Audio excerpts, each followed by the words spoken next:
Genetics is a very powerful tool. It's almost like cheating.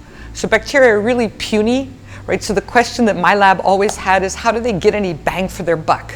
They do all these terrible things and they do all these miraculous things, but they're so small, so how could they make a difference? And so what we and others have shown are that they communicate with a chemical language, they count their numbers, they recognize when they have the right numbers, that if they all do something together, they can be successful at tasks that they couldn't accomplish if they acted as individuals, because individually they're too small to make a difference. So that's what we work on.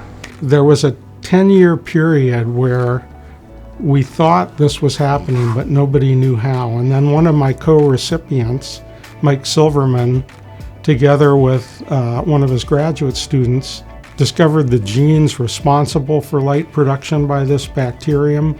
When I was a finishing graduate student, Mike Silverman gave this talk about this bioluminescent bacterium that only turned on light when it was in a group.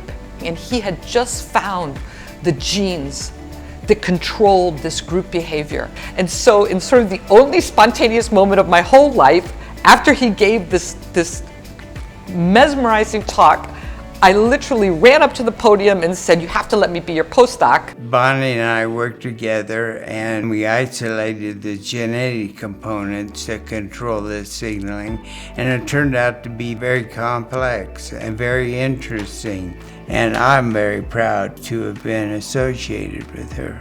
Now we know it's true, and I immediately threw everything else aside and decided I'm going to put all my efforts into this. I had this idea that we'd find this in other organisms if we knew enough about it.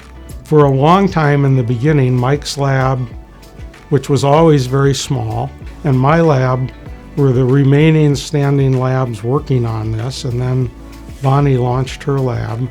And so we've known each other for decades, and it's fun. Winning the Gairdner was a very happy surprise. Of course, science is sort of its own reward. I have to say I was gobsmacked. I knew about the award, and I knew it was a big deal, in part because I'd nominated somebody else for the award. And it's funny that the prize is for figuring out how groups of microbes, in our case, work together and optimize behaviors, because that's what we're trying to do in the lab. And so I find that ironic and kind of magical about the prize.